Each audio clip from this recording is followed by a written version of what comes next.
दर्शकवृन्द नमस्कार। सरकारले अद्यावधिक नक्सा जारी गरेपछि सिर्जित नयाँ तरङ्गका विषयमा आज हामी एउटा विशेष रिपोर्ट प्रस्तुत गर्दैछौँ। जब जब कुनै नयाँ घटनाक्रम पटाक्षेप्य हुन्छन् तब नेपालमा राष्ट्रवाद चर्कोसँग देखिन्छ। केही समयपछि मत्थर हुन्छ र फेरि अर्को सन्दर्भमा उही विषयको उठान हुँदा फेरि एक थरी मान्छे राष्ट्रवादी बन्न तम्सिहाल्छन्।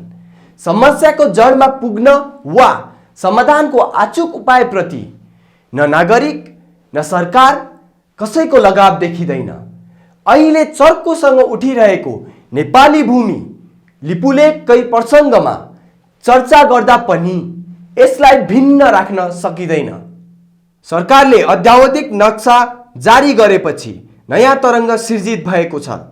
राष्ट्रवादी स्वरहरू सामाजिक सञ्जाल र आम सञ्जालमा चर्का स्वरहरूमा प्रस्फुटित भइरहेका छन्।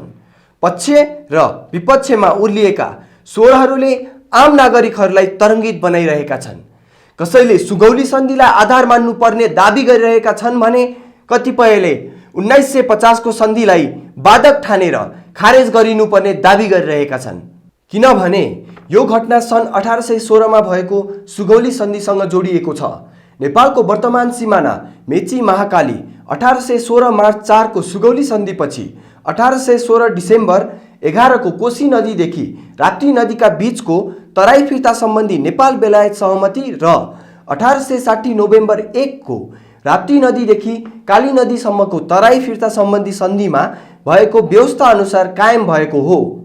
तर सुगौली सन्धिलाई 18 जुलाई 1947 को इन्डिया स्वतन्त्रता विधेयक, 1950 जुलाई 31 को नेपाल इन्डिया शान्ति तथा मैत्री सन्धिको धारा 1 र 8 तथा 1950 अक्टोबर 30 को नेपाल बेलायत सन्धिको प्रस्तावना र धारा 8 ले रद्द गरिसकेको परिप्रेक्ष्यमा नेपाल सरकारले विगत 71 वर्षदेखि करिब 60,000 वर्ग किलोमिटर नेपाली भूमि सन्धि विपरीत त्यागिरहेको वा आफ्नो नक्सामा नसमेटिरहेको अप्रिय यथार्थले नेपालीहरूको मनमस्तिष्कलाई उद्वेलित गर्दै आएको छ।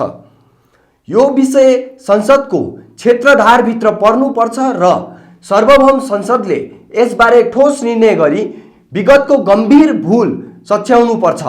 विगत 2 दशकदेखि सुगौली सन्धि पूर्वको करिब 60,000 वर्ग किलोमिटर नेपाली जमिन इन्डियाबाट फिर्ता लिनुपर्छ र लिम्पियाधुरालाई तत्काल नेपालको नक्सामा समेटिनुपर्छ भन्ने आवाज उठ्दै आएको छ। नेपालको नक्सामा जेठ 5 गते नेपाल सरकारले लिम्पियाधुरा कालापानी लिपुलेख समावेश गरी नेपालको राजनीतिक नक्सा जारी गरेकोमा आम नेपालीले खुसी हुँदै स्वागत गरेका छन्।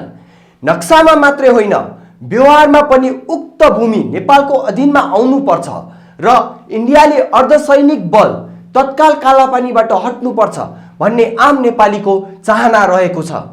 नेपालको राजनीतिक नक्साको स्वागत गर्नुको अर्थ ग्रेटर नेपालले इन्डियाको विरोध गरेको होइन। नक्सा सुगौली सन्धि अनुसार हुनुपर्दछ र सरकारले सुगौली सन्धिलाई स्वीकार गरेको अवस्था मात्र हो।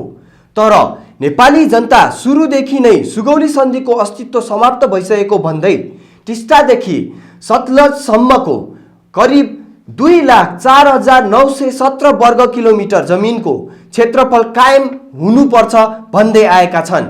सरकारको नीति तथा कार्यक्रममा गुमेको नेपाली भूभागको संरक्षण गर्ने कालापानी लिपुलेख लिम्पियाधुरा समेटिएको नयाँ नक्सा जारी गर्ने घोषणा भए लगत्तै सरकारले कालापानी लिपुलेख लिम्पियाधुरा समेटिएको नक्सा जारी गरिसकेको छ। कालापानी लिपुलेख र लिम्पियाधुरा इन्डियाले अतिक्रमण गरेको विषय सन् 2015 मा चीन र भारत बीच पर्यटन र पारवहन सम्बन्धी सम्झौतामा हस्ताक्षर भएपछि पुनः चर्चामा आयो। यस चीन र भारत बीचको सम्झौताको विरोधमा नेपालका सडकमा नारा जुलुस लाग्यो। केही राजनीतिक दलले नेपाल स्थित चिनिया राजदूतावासमा ज्ञापन पत्र पनि बुझाएका थिए। फेरि केही समयपछि यो विषय सामसुम भयो र बिस्तारै बिर्सिन थाले। अहिले फेरि यो विषयले चर्चा लिन थालेको छ, तर कति दिनका लागि हो यसै भन्न सकिँदैन। भारतमा भाजपा सत्तारूढ हुनु अघिकै योजना अन्तर्गत आज पनि लिपुलेखमाथि भारतीय परियोजना चलिरहेका छन्। अर्थात् उत्तराखण्ड राज्यको धारचुला स्थित कटिया बगरदेखि लिपुलेकसम्मको 80 किलोमिटर सडक निर्माणका लागि भारत सरकारले सन् 2005 को भारतीय बजेटका लागि नै सैद्धान्तिक सहमति तय गरेको थियो र सन् 2008 मा बजेट निकासा भएपछि यसको निर्माण कार्यले द्रुत गति लियो। यो कुराको नेपालीलाई त्यति बेलासम्म पत्तो नै भएन जब सन् 2015 मा चीन र भारत बीच एक सम्झौतामा हस्ताक्षर भयो। यसरी पनि बुझ्न सकिन्छ कि यो कुनै लहरबाजीमा भएको काम होइन। यसको रणनीतिक सामरिकदेखि व्यापारिकसम्मका गहिरो नियत भारतसँग लुकेको छ। काठमाडौँमा बेला बेला कराएको भरमा पर लाग्ने विषय होइन यो। सन् 2014 मा भारतमा नरेन्द्र मोदीले प्रधानमन्त्री पद सम्हाल्नुभयो। आर्थिक सुधारका नीतिलाई विकासको मेरुदण्डका रूपमा अंगीकार गर्ने मोदी सरकार बहाली भए यता 6 वर्ष पुरानो कामले तीव्रता लियो। त्यसैले बहाली भएको 1 वर्षमै भारतसँग सम्झौता नै गरेर लिपुलेक मामिलामा मोदी सरकारले चासो बढायो। त्यसै बेला जारी संयुक्त वक्तव्यको 28 र 29 नम्बर बुँदामा पर्यटन र पारवहन सम्बन्धका कुरा थिए, जहाँ लिपुलेकलाई दुई देशको मुख्य व्यापारिक केन्द्रका रूपमा विकास गर्ने कुरा उल्लेख छ। भारतले यही खण्डलाई दृष्टिगत गर्दै सन् 2018 मा 400 करोड भारु-भन्दा बढी बजेट छुट्यायो र सन् 2022 सम्ममा उक्त सडक खण्डको काम सिद्ध्याउने लक्ष्य लिएको छ। उक्त योजना अन्तर्गत अहिले ट्र्याक मात्र खोलिएको हो, उद्घाटनका नाममा प्रचार गरिएको मात्र हो, काम बाँकी नै छ। दिनमै 40-45 किलोमिटर बाटो तयार हुने भारतले 5 वर्षदेखि स्तरोन्नति गर्दै गरेको 80 किलोमिटरको बाटोबारे यो कोरोनाको कहर र नेकपाको झगडाकै बीच रक्षा मन्त्रीकै तहमा भयङ्कर तामझामका साथ किन प्रचार गरियो होला? बुझ्न गाह्रो छैन कि भारत रणनीतिक हिसाबले हिँडेको छ, हामी चाहिँ लहरबाजीमा कराइरहेका छौँ। यो व्यापारिक भन्दा बढी सामरिक महत्त्व बोकेको रणनीतिक परियोजना किन पनि हो भने सडक बनाउनेदेखि उद्घाटन गर्ने सम्ममा भारतीय रक्षा मन्त्रालयको भूमिका छ, जबकि भारतीय सरकारसँग पनि पर्यटन, वाणिज्य, भौतिक पूर्वाधार जस्ता मन्त्रालय, विभाग र निगमहरू छन्। नत्र सेना जोडिने रक्षा र विदेश मामिला जोडिने मन्त्रालय यसमा किन सक्रिय हुन्थे? किनभने यसो गर्दाको अप्ठ्यारो उनीहरूले बुझेका छन्। कसरी जाँदा नेपाल डराउँछ वा नेपालीको स्वर मत्थर पार्न सकिन्छ भनेर पनि ऊ सैन्य कूटनीति मार्फत अग्रसर छ। 2019 को मे महिनाको अन्तिम साता विदेश मन्त्रीका रूपमा शपथ लिए र जुन 11 मा मानसरोवर जाने पर्यटक मार्गको रूपमा लिपुलेक खण्डको उद्घाटन गरे। जबकि यस्तो काम पर्यटन मन्त्रीको हो, तर अग्रसर भए विदेश मन्त्री। चीनको तिब्बती भूमिमा अवस्थित कैलाश मानसरोवर पहिला सिक्किमको नाथुला घाटीबाट गइन्थ्यो। सिक्किमको तिब्बती सीमावर्ती भूभाग दोक्लामका विषयमा भारत चीन बीच असमझदारी उत्पन्न भए यता उक्त बाटो बन्द थियो। त्यही बेला मन्त्रीमा बहाली भएको 1 महिना नपुग्दै एस जयशंकरले लिपुलेक हुँदै कैलाश मानसरोवर खण्डको उद्घाटन गरे। जयशंकर अगस्तमा चीन भ्रमणमा जाँदा यो एजेन्डा पनि छलफलको विषय थियो। त्यसैले बुझ्न सकिन्छ कि यो विषय सामान्य नभई गम्भीर छ। त्यसमाथि नेपाली सीमावर्ती क्षेत्रमा भारतीय संरचना बढ्दै गए, तर नेपालतर्फको तयारी केही छैन। जनस्तरबाट विरोधको स्वर चर्किएपछि औपचारिकताका लागि पत्र लेख्ने, विज्ञप्ति बनाउने र केही समयपछि चुप लाग्ने नेपालको वास्तविकता हो। अहिले चर्कोसँग उठिरहेको नेपाली भूमि लिपुलेककै प्रसङ्गमा चर्चा गर्दा भन्न सकिन्छ, जब जब कुनै नयाँ घटनाक्रम पटाक्षेप्य हुन्छ तब नेपालमा राष्ट्रवाद चर्कोसँग देखा पर्छ। केही समयपछि मत्थर हुन्छ र फेरि अर्को सन्दर्भमा उही विषयको उठान हुँदा फेरि एक थरी मान्छे राष्ट्रवादी बन्न तम्सिहाल्छन्। समस्याको जडमा पुग्न वा समाधानको अचूक उपायप्रति न नागरिक न सरकार कसैको लगाव देखिँदैन। कतै यो भारतले नेपालको आन्तरिक विवादमा माइक्रो म्यानेजमेन्ट गर्न खोजेको त होइन। 6 महिना अघि नेपाली भूभागलाई आफ्नोमा पारेर नक्सा निकाल्ने द्विदेशीय संयन्त्र मार्फत यो विवाद सल्टाउँ भन्दा वास्ता नगर्ने, अहिले पार्टीभित्र एक व्यक्ति एक पदको कुरा उठाउँदै प्रधानमन्त्रीलाई पदबाट राजीनामा गराउन दबाब दिन थालिएपछि राष्ट्रवादी देखिँदै यथावधि नक्सा जारी गरेर विषयान्तर गर्नुलाई विशेष अर्थ लगाउन थालिएको छ। यसैबीच कालापानी भारतलाई बुझाएको आरोप लाग्ने गरेका राजा महेन्द्रले आजभन्दा 60 वर्ष पहिले तत्कालीन चीनको राजधानी पेकिङमा 2018 असोज 19 गते बिहिबारका दिन, तदअनुसार सन् 1961 अक्टोबर 5 का दिन आफ्ना समकक्षी राष्ट्रपति लिउ साओचीसँग गरेको 5 बुँदे सिमाना सम्बन्धी सन्धिको घटनाले भारतीय षड्यन्त्रलाई उदाङ्गो बनाइदिएको छ। त्यही सन्धि पत्रको दफा 1 को प्रसङ्ग हो यो।